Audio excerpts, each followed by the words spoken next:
Welcome to the Healing My Parts podcast, a podcast dedicated to educating and raising awareness about dissociative identity disorder, also known as DID.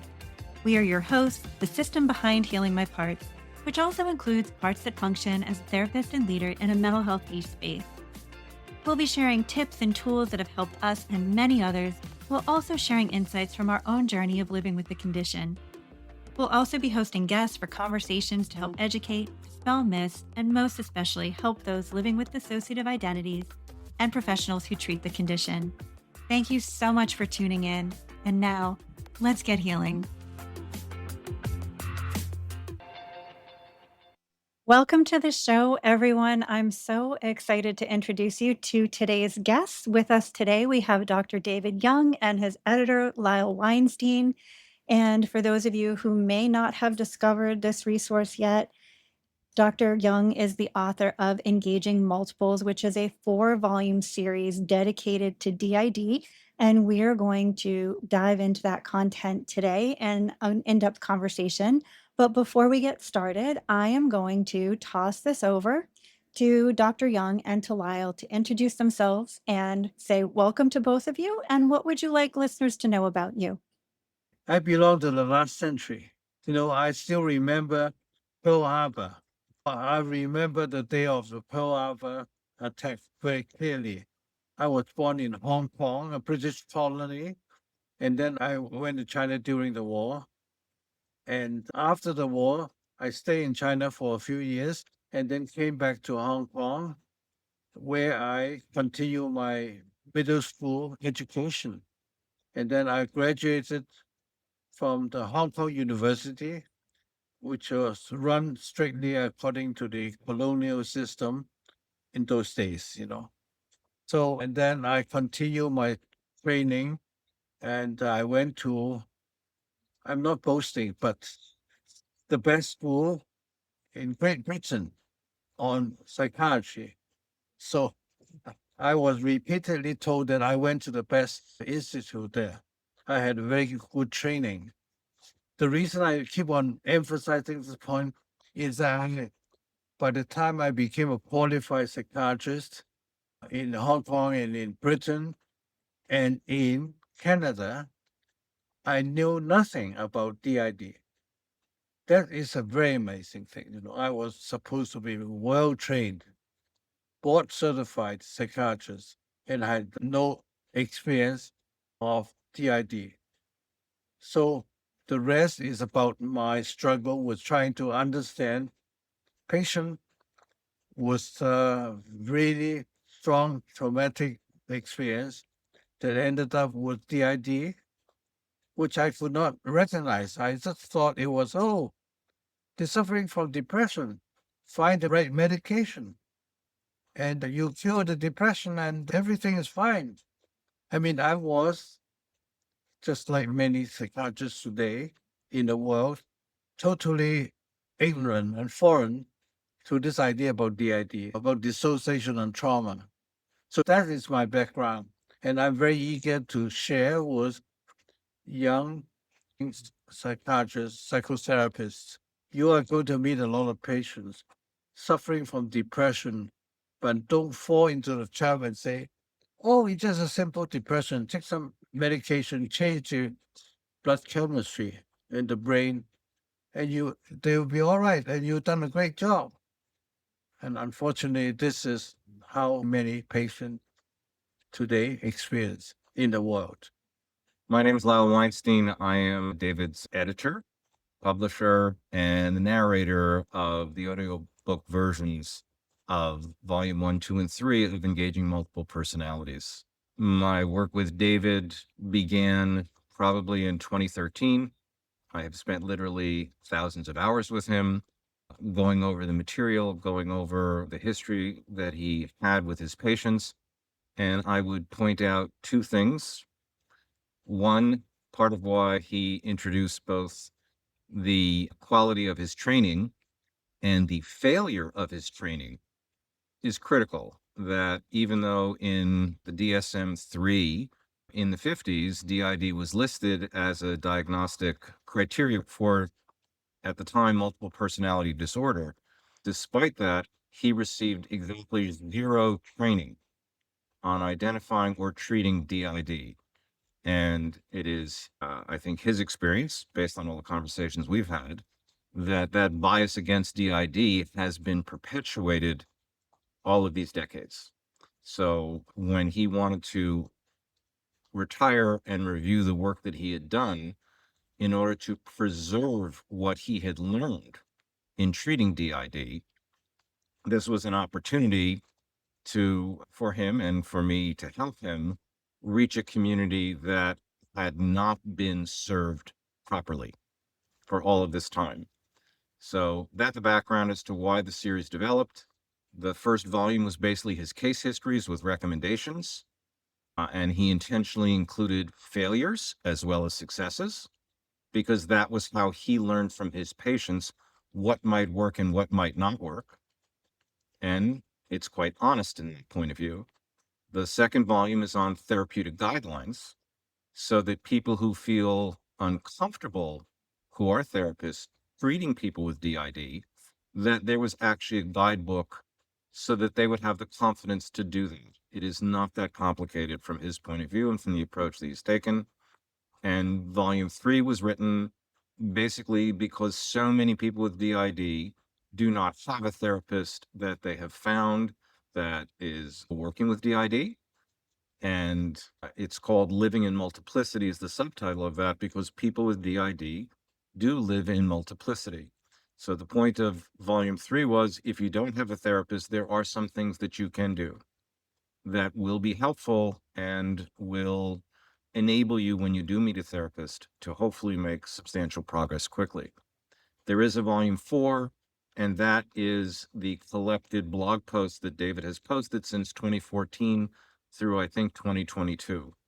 And that's a download that's free on David's website. And it is searchable either as an ebook or as a PDF, so that if there's a particular topic, someone with DID or a therapist can identify it very quickly and have access to what David's basic guidance would be. Your work is such a huge contribution to the field. And I know, as somebody who is a practitioner and a person who lives with DID, when I dug into all 4 volumes of your book, I was so delighted with the compassionate lens that you write through. And you can easily tell that you are somebody who thrives in your work, and that your clients were very lucky to get to work with you. I'd like to get your personal viewpoint on what it was like for you the very first time you met somebody with DID in your practice. Do you remember what you were thinking or what happened inside of you when your first patient with DID presented? I remember vividly the first patient who was a DID, and how I discovered it was that when her husband told me that one early morning at 3 o'clock in the morning in bed, that her wife, a mature 30-year-old woman, suddenly became a 4-year-old child, cowering in bed, in a corner of the bed, and saying, "Don't hurt me, don't hurt me."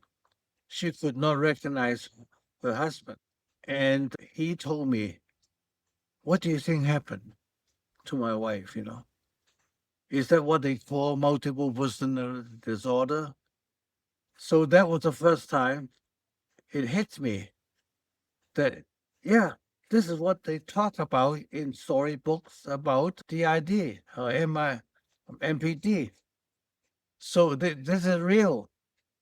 It's not just fiction, it's real. So it happened to a patient I've been listening to for months, and I didn't know what was going on in her life. I thought she was just suffering from depression. And then I was not happy with that kind of DSM diagnosis. Somebody come to see you as a psychiatrist, and he or she is presenting with depression, and you call it the disease of depression. And you immediately think about the solution is to correct the chemical imbalance in the brain, give her medication, she'll be all right. And I just suddenly realized that's something that I have been really missing, you know. That's what I've been doing. Somebody comes to see me with depression, I treated depression. So it is just like somebody suffering from pulmonary tuberculosis. As a doctor, I say, okay, you're suffering from chronic cough. Take the cough drop, you'll be all right. Now that's exactly what's been going on as a doctor, a medical doctor. So the same thing is like somebody suffering from malaria infection. And you say, all you need to do is to treat the fever, give her aspirin, give him aspirin, and you did done your job. And that was psychiatry in the 50s. And when I was well trained in psychiatry, well trained enough to be able to of practice in 3 continents, in Asia, in Europe, and in North America. But the husband also pointed out that there was a way to call out that Yeah. particular part. Yeah. And the husband said he found a way to call out that part. And he said, all you have to do is touch her hair and she will immediately change. And I did just that in the next meeting I had with her, which I really think that was no good. That was not acceptable. But at that time, that was the only thing I could do to find out this new identity that came out, and that she immediately turned into somebody very, very frightened. Another way to call out is to call a trigger word. And I did the same thing and it worked like magic. But now, as a therapist, I do not recommend you to just forcibly trigger somebody to turn an alter on we call it fronting. And that is intrusive. And that's not what I would do now today. So I learned all these from my mistakes. I have such a huge appreciation for the humility that you have when you come forward and are willing to talk about these are the things that I missed, or these are some of the mistakes that I made in service of teaching other clinicians, other psychiatrists, how to better treat people who have DID.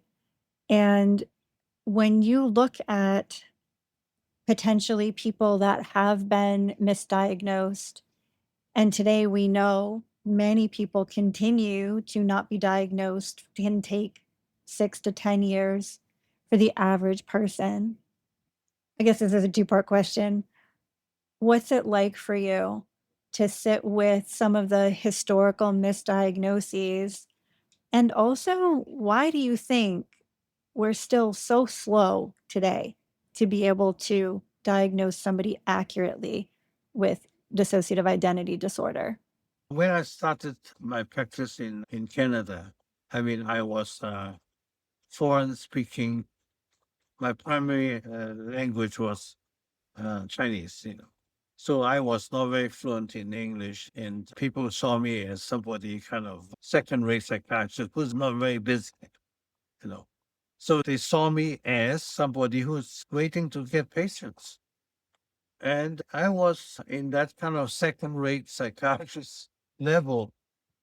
And I had my practice with a group of other psychiatrists.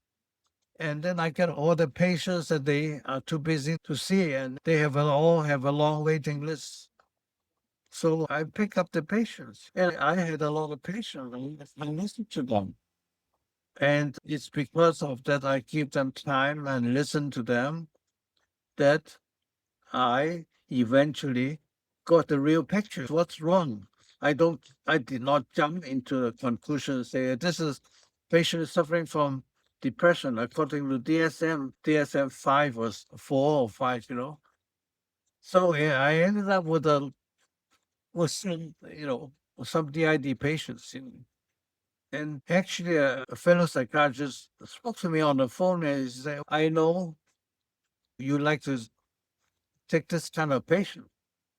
I don't believe in DID, but you seem to like this kind of patient, so I refer the patient to you. So that was the general climate in my practice in those days, It's really very strange. Historically, this goes back to the beginning of psychiatry. For people who remember the case history of Anna O, clearly, you look at it clearly, dissociative history, and there was the denial of that at the time when Freud first made his presentations, because the people in the upper echelons of Viennese society, the idea that anyone they knew would attack a child in that way and generate that kind of trauma, that was not an acceptable thing to say. So that kind of squashed at the very beginning the notion of how to work with trauma. And again, it was based on what still continues in society from when David started studying and when David was practicing, where you have affiliations with powerful people, means that you deny the fact that truly evil things happen across financial stratas, social stratas, religious stratas, economic stratas. Well, actually, Freud was seeing a lot of patients who were children of his colleagues. So he had to avoid certain explanation that, okay, this patient has been traumatized by incest abuse. So this isn't a defense of everything Freud ever wrote or said or did, Yeah. but it's more identifying that what he had to deal with from a social construct point of view Yeah. has continued.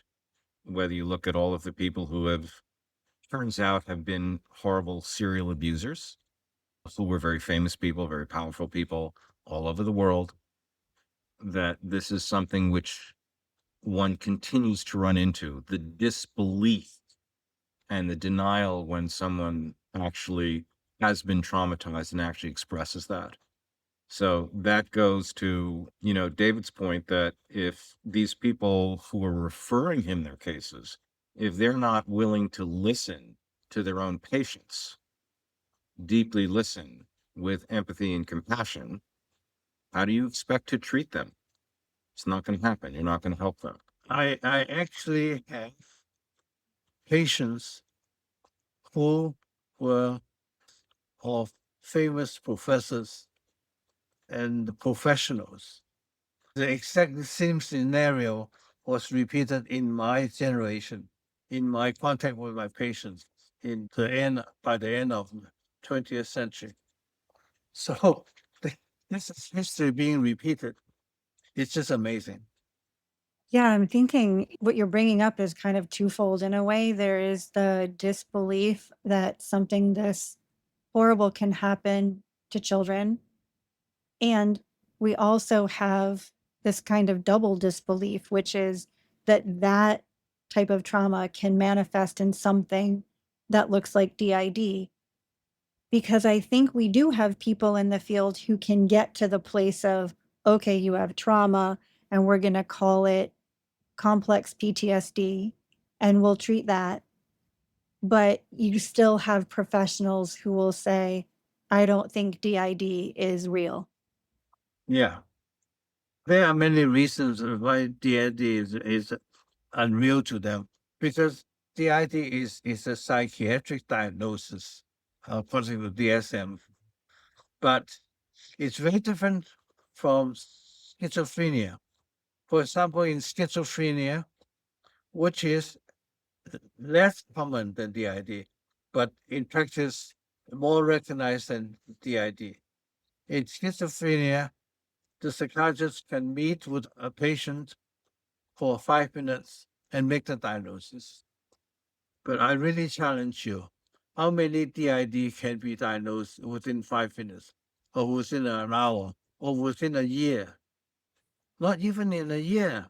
Many of these cases of DID cannot be diagnosed within a year. And all you have to do is to refer to Putnam's book about his experience He's a big specialist and they say this, even specialists in DID would normally take 6 to 8 years to make the diagnosis. So it's an entirely different picture. It's entirely different. It's very hard for psychiatry to come to terms with that. That's why you have very famous professors in the United States that say, I don't believe in DID. I've never seen one case.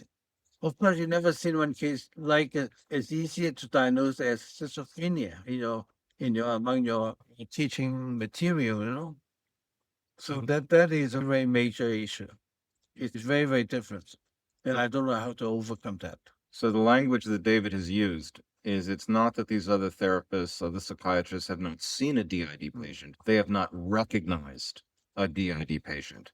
And that's quite distinct. And in terms of why they might not have recognized a DID patient, maybe you could talk a little bit about the need for a therapeutic alliance. Yeah. I came to my own conclusion that one of the most important things in teaching psychotherapists is about Carl Rogers' approach. Carl Rogers emphasized deeply listening, empathy, positive regards, and building up this relationship. I mean, once you have the relationship built up, the patient or your client can open up and share. I think most psychiatrists have this idea that your task is to evaluate, to assess patient in front of you. But they don't understand exactly the same thing happens when a patient comes to your office. A DID, especially a DID patient, comes to your office. She's not just one single part. She is a multiplicity, like a group of people coming in, and there's a front who's saying, "Hey, you're Dr. Yeung. Glad to meet you." But actually, there's a group of 10 people, or 10 or more people behind the screen, or watching. Hey, be careful. Why do we test this person? Well, they are observing me. And most psychiatrists don't realize that. They just think that they are the one who are observing the patient, but they don't recognize, they don't understand that there's a lot of people behind keeping an eye on you, watching you too. So if as a psychiatrist, you don't believe the DID exists, then why would the parts inside express themselves to a person that doesn't believe that they exist? I have DID patients, I was seeing for a few times, and we seem to be making, progress, we're talking and I'm listening and so on. And then suddenly the patient come in with a letter and she just handed it to me. And so I opened the letter and say, "Hey, I've been watching you." It really comes from a protective altar. You say, "I am so and so. I've been watching you. What is your intention? Why are you so interested in so and so," which is the name of the front of my DID patient. So I was saying, I thought that I'm just seeing a patient, but now I realize somebody behind is watching me. So this is a very interesting thing, and that most people, psychiatrists, psychotherapists, they miss out this aspect of one-to-one relationship, psychotherapist and the client. I want to also add in a little bit of nuance from the client side, which is such a huge appreciation for the one part that consistently fronts, which then sort of leads the psychiatrist or the therapist to believe that there's only a single identity person in front of them. But also from the client side of the couch, the disorder itself is so covert that people who are living with it don't always know that they're living with it.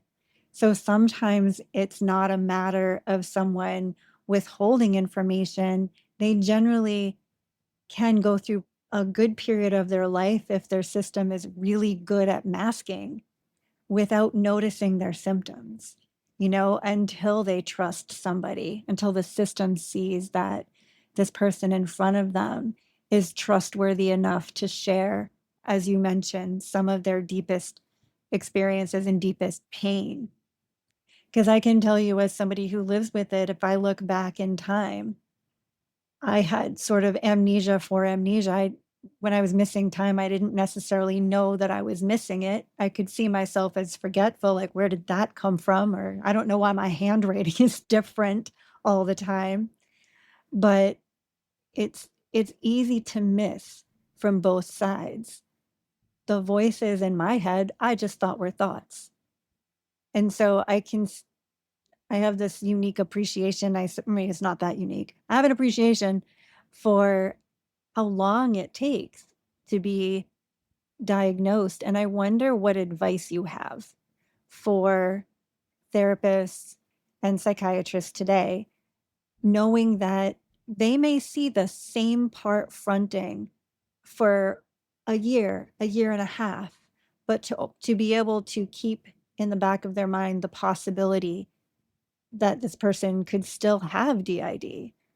You had mentioned Dr. Frank Putnam, who recently had said he thinks there are millions of people walking around undiagnosed, and we continue to miss them. So I'm curious what your advice would be if a new psychiatrist or new therapist walks in front of you and says, what should I do? How do I recognize these folks? There are a couple of things I like to emphasize, for psychotherapists to understand.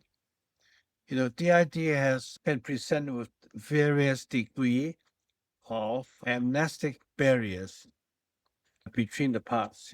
Some of them are well aware of the others, and then they can identify certain authors as the enemy. They want to kill him. They're so angry. So that's one extreme. The other extreme is they are totally ignorant.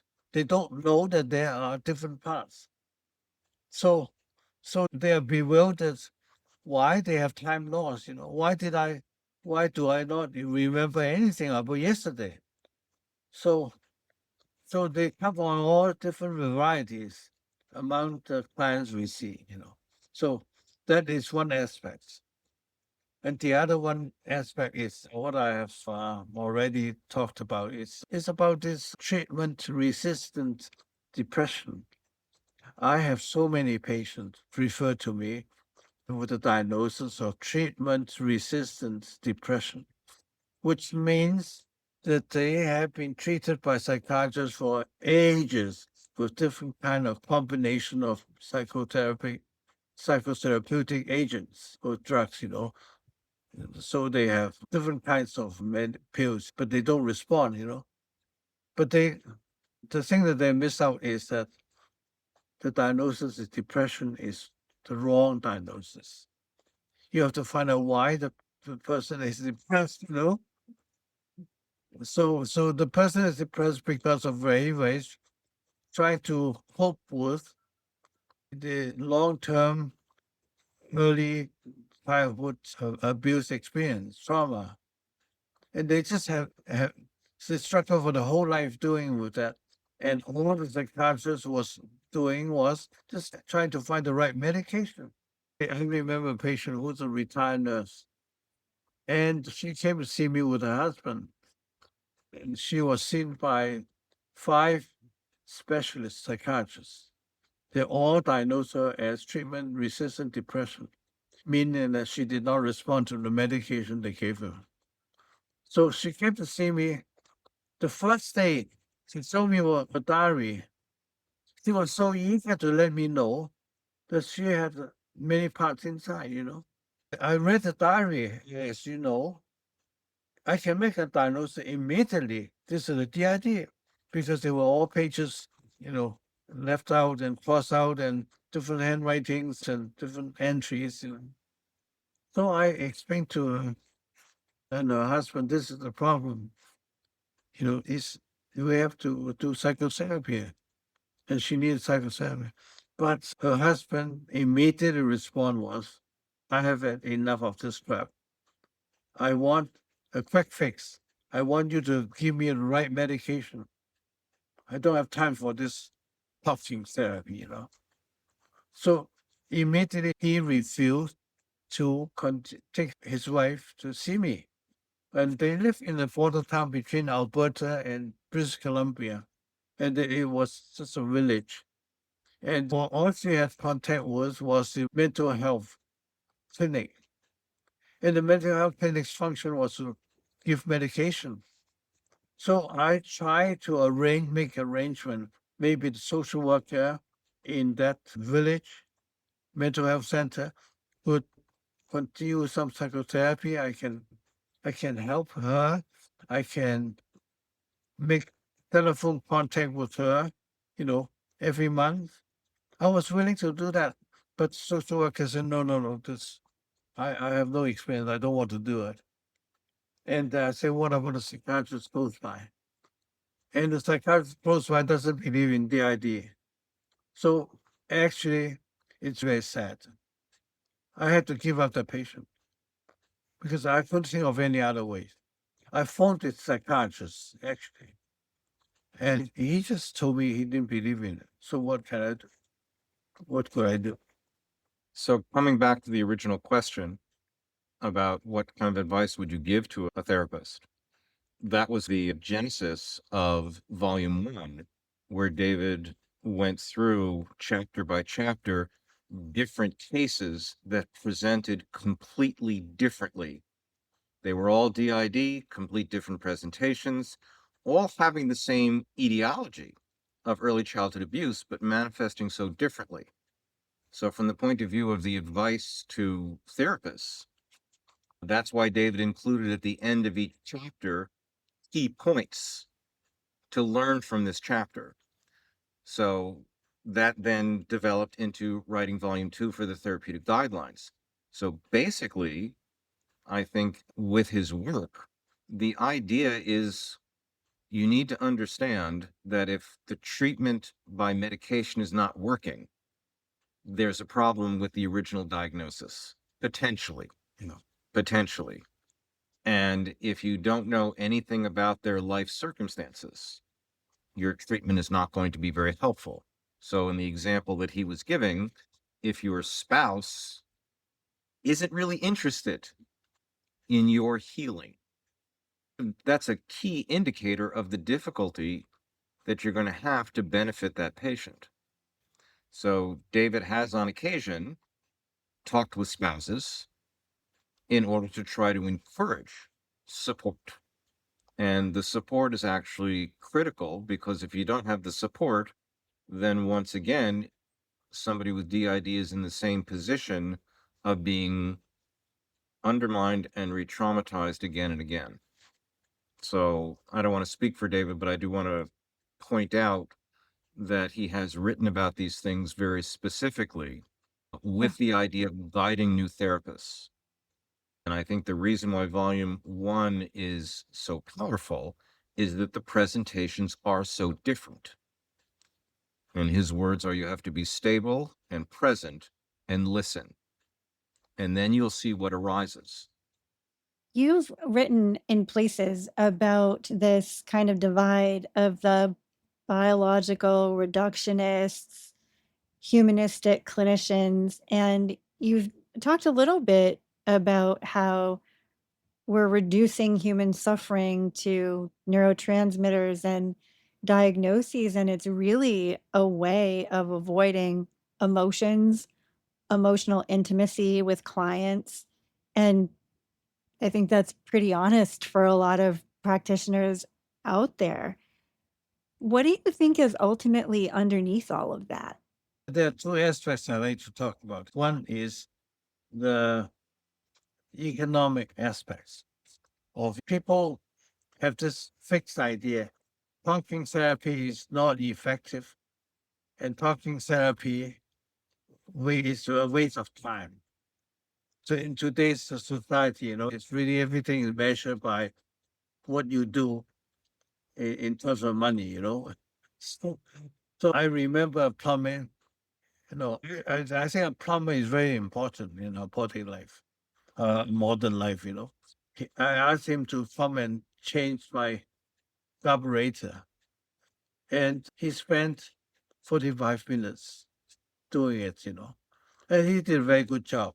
And he charged me $500, more than $500 Canadian. Now, can I charge $500 talking to a patient for an hour? Very unless I'm a super specialist, no, So it's very hard. And I have a patient, I spend extra hours with her per week. And I save a lot of money for the government because she's on government insurance.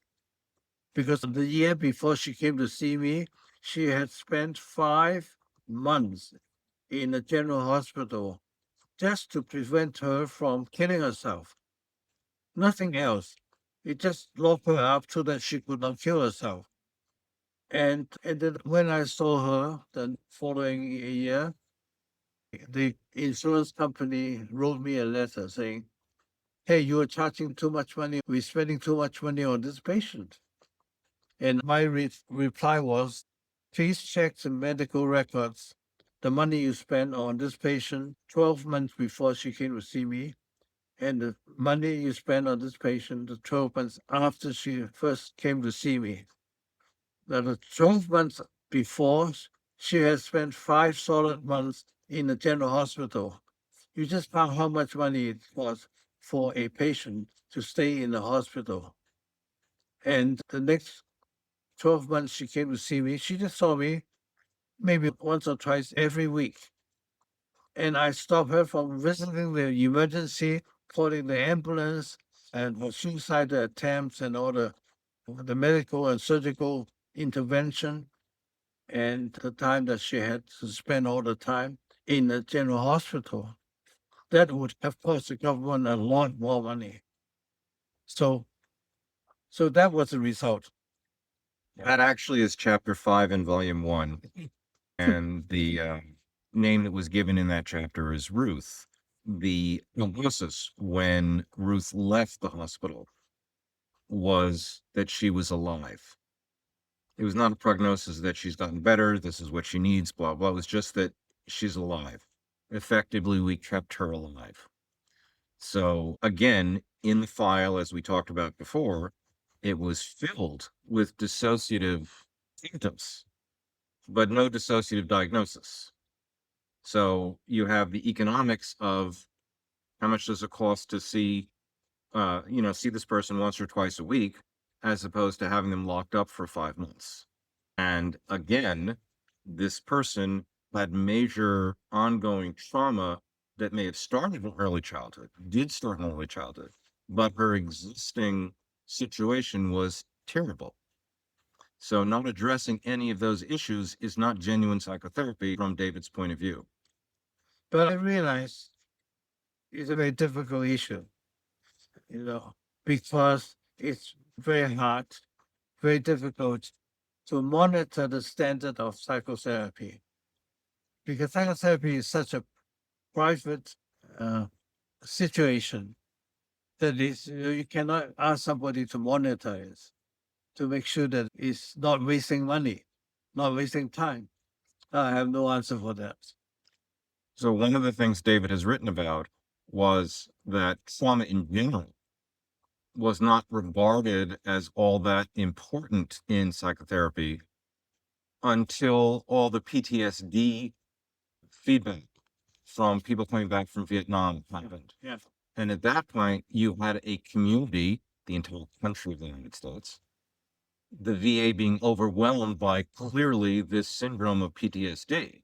And then all of a sudden, trauma carried forward into one's life post-traumatic event, all of a sudden was acknowledged by the biggest authority, i.e. the government. So those people started getting help. Trauma is now being looked at more and more, and there are many other people who have written books and are applying those principles to looking at what happens if the trauma did not happen in war when you were an adult, but it happened when you were a very young child. So this is an education process that David has been trying to continue through his books, where you're trying to educate therapists that you need to keep this in your index of suspicion. David has finally, at the age of 90, agreed to be in podcast, and podcasts like this are similarly a way to have a living room style conversation where you start developing confidence. You're presenting things that people can be more confident that they will at least be listened to. And that's so important. So I think that's not necessarily going to fix the bias against DID that exists in the psychiatric community, but you're starting to chip away at it and undermine it. So the other thing that David has encouraged is if somebody with DID or the significant other or family member of somebody with DID reads something in one of his books or one of his blog posts, and they have written that they have used that, bringing it to their therapist and saying, this isn't exactly what happened to me, but this is going to give you an idea that those are the kinds of gifts from his patients that he's passing on to others so that they can proceed on their healing journey. So the whole notion of this whole series that we've edited and published is basically repaying the kindness and incredible hard work that his patients did in educating him. And if you look at the, the dedications and the forwards, he always mentions that because that's how he was trained more than the very high-end, medical training that he received. Yeah, I'd like to mention this. I'm not trying to boast about my success or anything, but this is really amazing that something happened. I received a Facebook response from a mother in a tiny village in Wales. And she wrote to me and saying that she read my book and her situation was exactly what happened to Ruth, chapter 5 of volume 1. And she gave the book to her psychiatrist because exactly the same thing happened to her. She had told her psychiatrist that she was hearing voices, and the psychiatrist immediately took away her children away from her and put her in the hospital, saying, it's my responsibility to make sure that you don't hurt your children. I have to protect your children because you're hearing voices. And then she read my book, chapter 5, and she showed it to the psychiatrist, read chapter 5, and came to the conclusion that she was a harmless full mother. She was not a psychotic, dangerous mother. So she got her children back because of that. So to me, that's really very gratifying. It could never have happened before this age of internet and so on. Why would somebody in Wales come across my book? So that's amazing. I'm very grateful for what's happening. You should point out what happened to Ruth after your treatment. Ruth is the person who has spent most of her life in and out of hospital. By the time she was 28, she came to see me. And after she saw me for 2.5 years, she went back. She got her children back. And she moved to a very supportive Christian community, supporting of her treatment and her recovery. I won a correspondence with her after I retired. And I went to visit her some 10 or 15 years afterwards. So I met her happily living in that community, and she was symptom free. She was doing very good work with the DID community, and she had her own blog and things like that. So I was very happy, and she never had to see a psychiatrist again since she came to see me. So, so this kind of modern technology really help. It really help.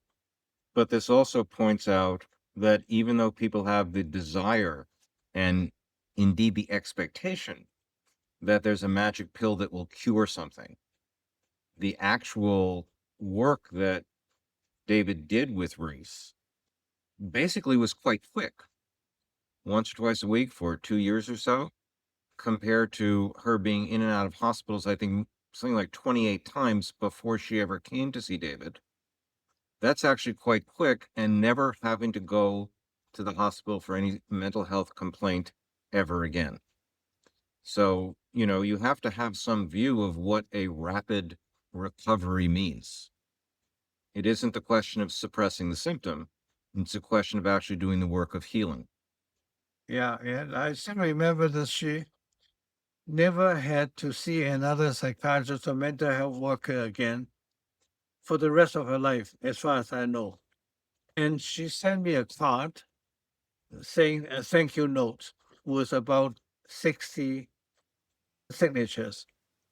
And I checked in the original medical records of her, and we used to work in terms of she writing letters to me every time she came to see me, and and different authors writing letters to me. And that was the main way we work in psychotherapy. And all these signatures of different authors fit exactly the same. I mean, it's just so she was not faking it, she really had many authors. In fact, I don't mention how many authors because it's up to hundreds of authors. Nobody would even believe that. I don't pay attention to that. 100 and 500 doesn't make any difference to me as long as they are working together like a team. I mean, that's my approach. And it really worked very well with this particular patient. Your writing is so user friendly, whether you're a clinician or somebody who lives with DID, especially volume 2 and volume 3. I have to pause for a moment to say thank you that you also begin almost all of your volumes with the caveat that people might discover that they have their own trauma reading this, and to make sure that they have support as they're working through the material that you shared, which I thought was really thoughtful and beautiful. One of the things that I'm certainly seeing are clinicians who are afraid to work with DID because of persistent suicidality of protector or persecutory parts. And I know you talk a bit about this in volume 2, and I'm wondering if you would like to share a few words of wisdom for therapists and psychiatrists who are reluctant to engage with people who have DID because of the safety issues around suicidality. Yeah. I can talk about it in two ways. About the protective altar. I have a patient who is pacing on the floor in front of me, and then she brought out her knife, very sharp and short knife, and she was holding it in front of me. And that was very real. I mean, I was really frightened. But all I had to do was to tell her, I know that you are protecting her. You're coming out, you're protecting her. And I appreciate that, what you have been doing, and I know you are around, and I respect you. I thank you for what you have been doing over the years in protecting her. But I'm helping her, and in my helping her in psychotherapy, I cannot be afraid. If I'm afraid, I cannot be an effective therapist. So, so that's it. Thank you for coming out. I know you are present. I respect your presence, and I thank you for the work you have been doing. But please do not make me frightened. Because if I'm frightened, I cannot help you. So that's a very simple approach, and it worked very well. I just give you an example. I had a patient, and she came to my office as my last patient of the day, and she had just flown down from another city in the north of the province. And she said, I just came from such and such a place, and I'm going to jump out of the bridge and kill myself after I see you. That was very just matter of fact, telling me what her plan was for the day. I mean, for me, the quickest answer is to admit her to the hospital. But the climate of the hospital at that time, it was not very useful, because even in the hospital, most of the staff, they don't believe in the idea. And I even have heard a psychiatrist openly telling the patient, you are a fake. I don't believe you.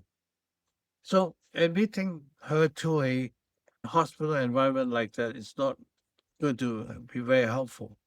So I stayed with her a little bit longer than 1 hour, and I just trying to plant some seeds of hope. And I know as soon as I can convince her there's hope, she'll not kill herself.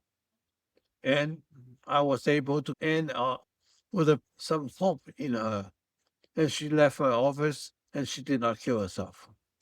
So that was a really interesting experience I had. And I still think that was the right thing I did. Not to just send her to the hospital and keep her there. But I felt confident that she did not kill herself, because I work in very close contact with the local hospital. I work with the outpatient staff and the psychiatric department and the emergency department of the hospital. And I was very in close contact with the outpatient and so on. I know that she did not kill herself. I think the word hope is very, very important. But that's my spiritual transcendent experience. I think hope is something I need to plant the seeds on to my patients. So as long as somebody is as hopeful, he or she will not kill herself. And that's what I firmly believe. So when they came to my office, I wanted to plant the seeds and saying that I want you to leave my office just a little bit better. Not a lot better, but a little bit better is very important, because I'm very familiar with the Chinese words, phrase. It's take one step at a time. The journey of 10,000 miles begins with the first step. That's a Chinese saying. And I have this firmly in my mind. It's a very important approach when I talk to my patient. So struck by how well you leverage the relationship in your patient's healing. You're such a participatory human being who cares, sitting across from your clients. And it's really beautiful to listen to you talk about the relationships that you have with your clients. And I can really see how that relationship is an incredible vehicle for their healing. And I think that truthfully comes across really well in your books. I read volume 2 and I listened to volume 3, and the way that you relate is so kind and compassionate and healing. I think you become representative of a person that many of us have never had in our lives, you know? And I'm also struck by how you have such incredible user-friendly metaphors and explanations. I'm thinking about, and I'm hoping that I can get you to explain it a little bit here. A lot of people with DID, we sort of can gaslight ourselves, right? I know you need trauma for this diagnosis, but I don't remember it. So I must be making it up. Or I need all the details. And you gave an example in volume 3 about seeing a wake left by a ship. And you don't have to know what color the ship is to know that there was a ship there. And you likened that to the wake of trauma and not having to know all of the details to still heal. And I wonder if you would mind sharing a little bit about that for the folks listening who are living with DID and who don't have all their details and are very worried about either making it up, lying, or never being able to heal because they don't know. I think this is something must be given to the new psychotherapists and people who want to learn the psychotherapy about trauma. Trauma is really very important, but a lot of people get mistaken that they want to know about the trauma. And I insist that my position is not to write a policeman's report of the trauma. I don't need to know exactly what happened, what did he do, how did you suffer, and so on. I don't get into the detail. I don't look for the detail because that's not important. But the most important thing is, how has it affected you? Your sense of feeling of safety today, that has been grossly affected by your traumatic experience. And that's what I want you to totally focus on. How are you feeling today? Can you feel safe right now? So I point out to the environment, look at outside, there's a bridge, that's a sky and there's a tree. And this is West Vancouver. You are in my office. The door is locked. I mean, nobody comes in because we are doing a private session. Do you feel safe? If not, get in touch with the safety feeling, because that's what you need to learn. So that is, a lot of people don't understand that. They try to dig up what happened 2 decades ago. So I think psychotherapists need to know very clearly, this is your task, is to teach the person in front of you that he or she is feeling safe, can feel safe today, right now. So one of the ways that you would make people feel safe is remind them that when the bad things happened, there was no bridge that you could see outside the window. So this is a different place. Yeah. The bad things did not happen in 2026. So you're anchoring them to the present. Yeah. So it's the safety of the present. There was another thing that I thought you did a beautiful job threading a really delicate needle in volume 3. A lot of folks who live with DID get very frustrated when they are experiencing difficult symptoms and emotions, maybe through other parts of their system. And their providers will say, well, just ground yourself, just ground yourself. And they tend to feel like the content gets dismissed. And when I was listening to volume 3, I thought you did this expert job of explaining why it's important to ground yourself and how that actually allows you to tolerate the memories that other alters might share with you or traumatic material that might arise, and how to not keep getting thrown down the rabbit hole of trauma and be able to live your life in today.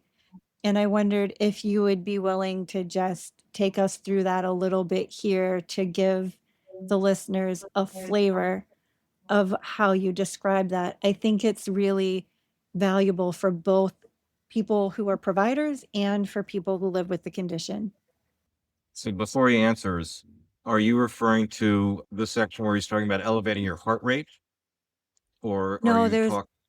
I want to say it was like, I'm trying to think, like chapter 4 or 5, maybe, where you were talking about it's important to ground, and I'll obviously edit my talking out right now, but you were talking about how it's important to practice grounding all the time, over and over and over again, because eventually it's going to take hold and your whole system will understand that you're living in today, which then allows the memories to kind of come forward and you can tolerate them and talk about them as you need to. I thought, I listening to so many people get so angry with their providers who are constantly telling them to ground. You literally provided the reason for why we need to know how to do that so we can complete the rest of the work of healing. And I think sometimes people who are living with the condition think that we're being told no, just ground and that's the end of the road. And so they get frustrated and sometimes leave treatment. And you really explained it so well why, like, keep grounding so you can deal with all of this material and still be here and today. I am actually relating to a physical state. Like, what does it mean when I say grounding? Grounding really means you feel settled down and take a deep, slow breath. You breathe in, you hold your breath, and then you breathe out slowly. And that physical experience is what I like you to learn. I want you to totally grasp that feeling. And that's what I mean by grounding. And everybody needs to learn that because a lot of DID patients have no idea what it means by feeling safe in the now. And you should practice that every day. I think Lyle has introduced this idea about breath meditation. It's really quite amazing. You can do one breath meditation. So most people say, okay, I meditate for 2 hours. Well, I meditate for 20 minutes. But that's asking yourself too much. A lot of people can just do it for one breath. And that's one breath is teaching you something very a physical, emotional experience. And everybody needs to learn that. And if you practice it every day, then you know exactly what it means. And when something comes up, you can have it readily available as your way of dealing with totally exaggerated vigilance, hypervigilance response. And in the scientific world today, it's called vagal training. That's another word, vagal training. I mean, it just works, but I translate that into an actual experience. I highly recommend that everybody who is listening actually read that section or listen to that, or I really read and listen to the entire volume 3. But it was so helpful to really understand how you can leverage that either when you're triggered by something because you are in fight flight or you're starting to go into dorsal vagal, or honestly, just because an alter starts sharing a traumatic memory with you that you're not prepared for, that you can actually find that feeling of safe enough and not be tossed back down that awful rabbit hole. To, to pivot just slightly, also, integration or final fusion, sometimes integration and final fusion are kind of conflated and used interchangeably, even though they're arguably different. You've written about that directly, and there's a lot of just sort of tumult out there sometimes with people feeling like they're being pressured to become one or abandon the entire internal team, or other folks who don't believe you can become, there's just so many different opinions. What is your honest thinking about integration within a DID system or OSDD system? And has your view about that shifted over all of your years of practice? I'd like to bring attention to this book by Robert Osnam, A Fractured Mind. Robert Osnam, Osnam. No, he really opened up my mind. Most people thought, DID is a DSM diagnosis. That means very severe disabilities. But Robert Osnam was a super individual. He was a history professor in a university, and he was the China expert, official guide to China during a Chinese tour of China by President Bush and Bill Gates and Warren Buffett. So how many people have achieved that kind of status in the world? And he also had many other achievements, Olympic level athletes. Artists in arrows, bows and arrows, shooting, and bobsledge and many other things. And he participated in the Tour de France bicycle annual race, So he just, I mean, there's no end to what I can tell you about him. He excelled in so many fields, but he was suffering from DID with a lot of internal conflict until everything came to an a point that he had to find therapy, and he was very fortunate that his psychiatrist learned how to help his DID problem. And then after therapy, he wrote this book about himself, and it's a very enlightening book.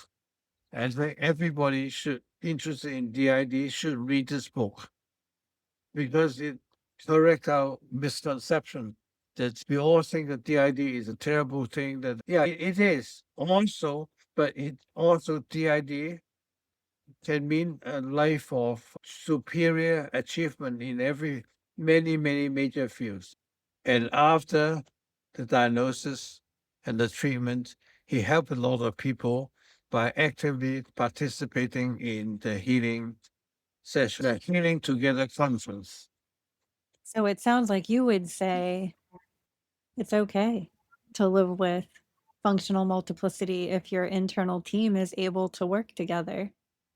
Yeah, I really like the word functional multiplicity.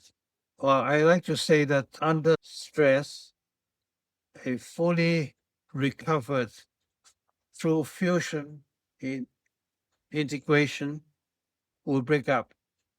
I have a patient like this because in DID, dissociation is such a ingrained habit.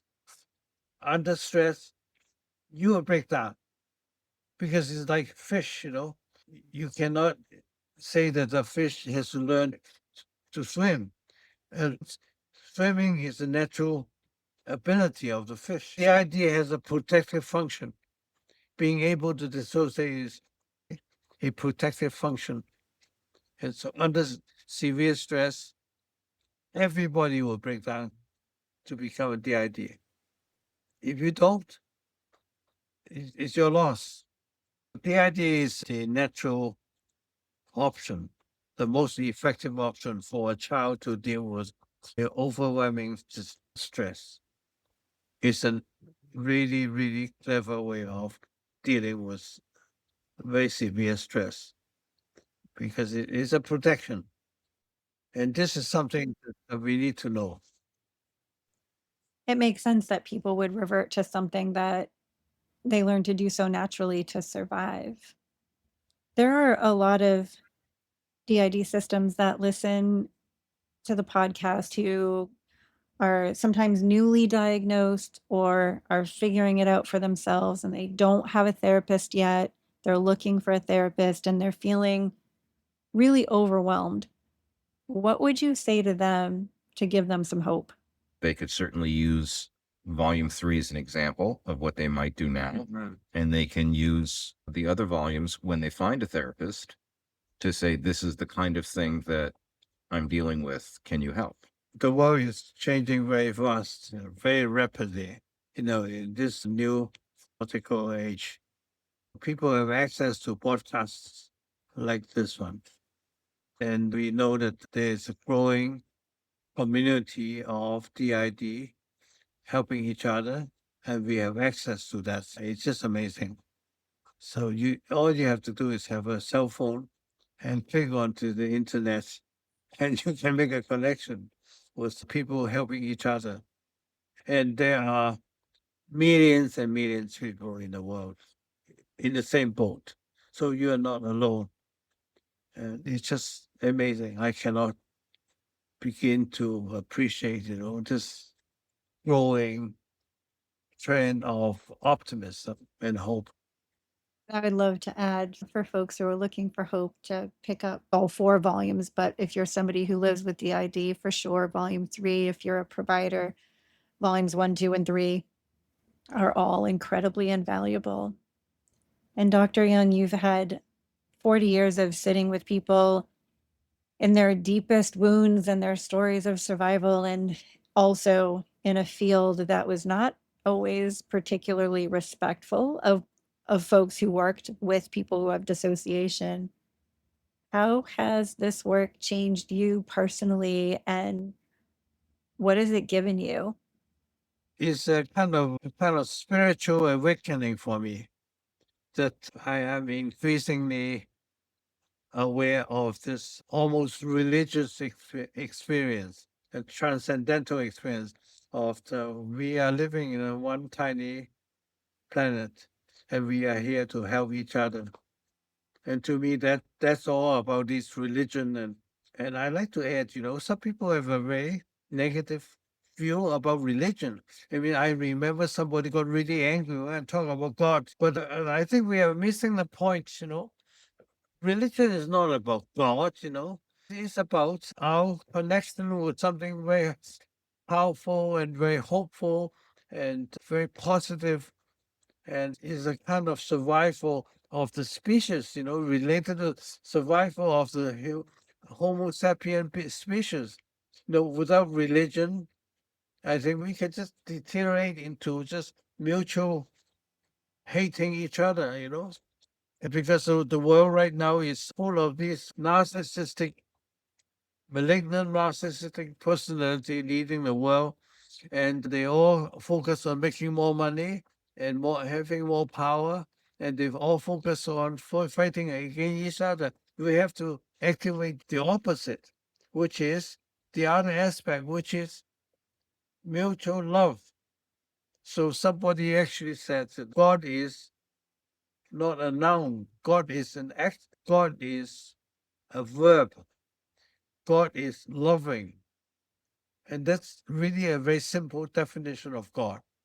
So I hope I'm not offending anyone, because I have talked about God and people got really angry with me. I feel very encouraged because now I have a good reason to get up in the morning. I think when you get up in the morning, you ask yourself, why?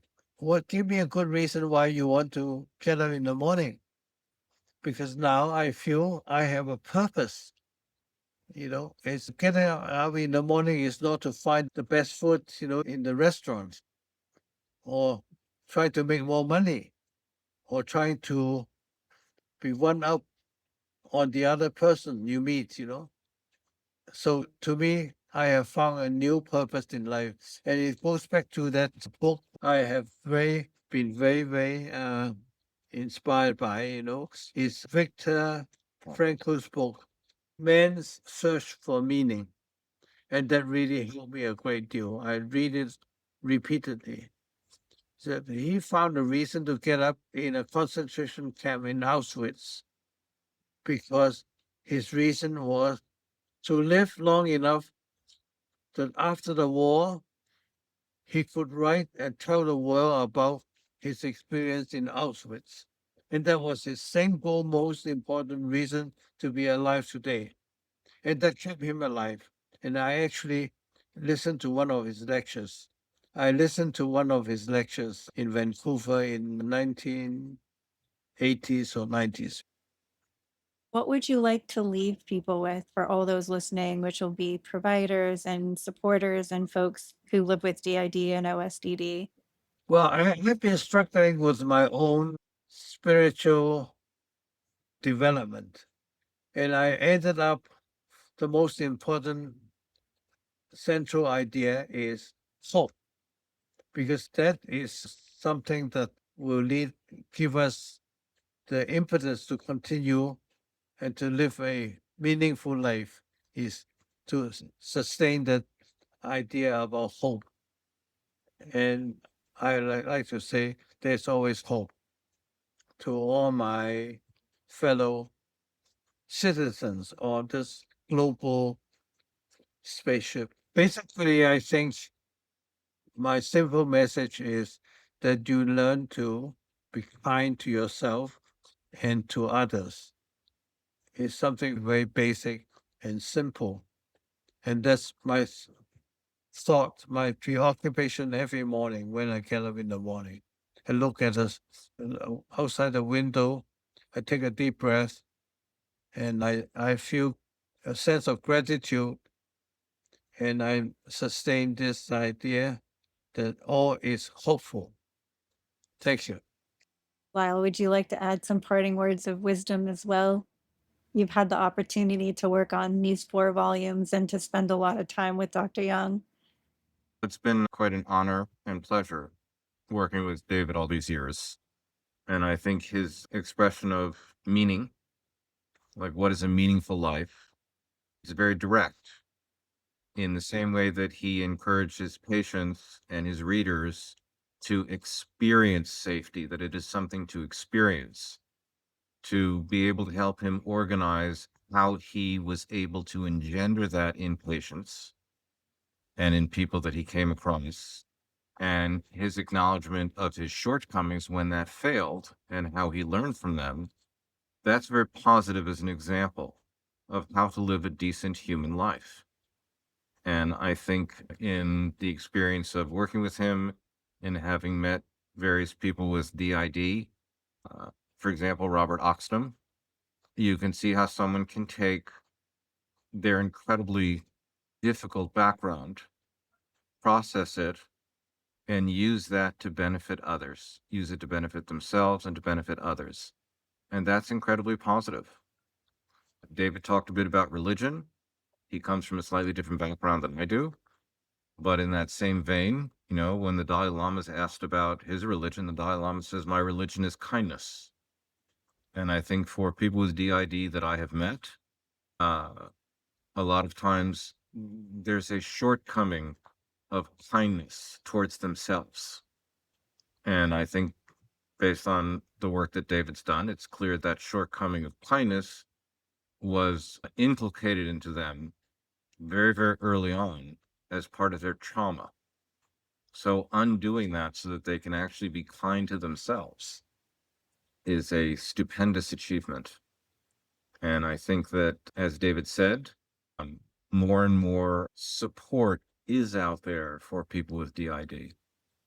And to use that to help each other is incredibly positive. So it's been my pleasure to have engaged in this process with David all these years.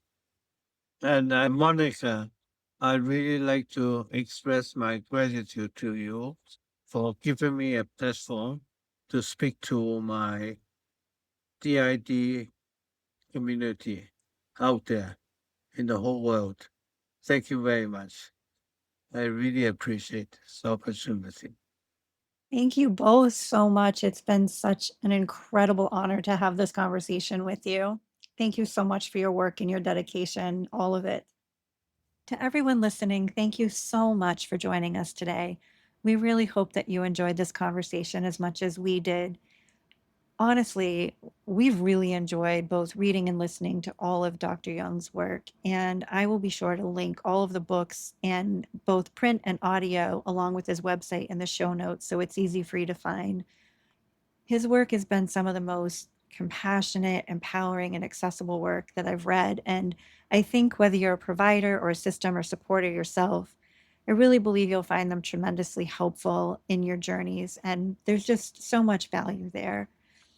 So much gratitude to for each and every one of you. Thank you so much for tuning in, for listening, for your support, and for just being such a treasured part of this community. Appreciate you all so much. Until next time, let's keep healing.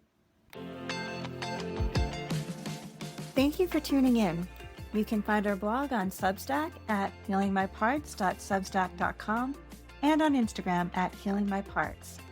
Just a disclaimer, any information shared in this podcast is not a substitute for professional therapy or behavioral health care. Nor does listening to the podcast constitute a therapist-client relationship. Please be sure to take extra good care of you. And until next time, keep healing and thriving.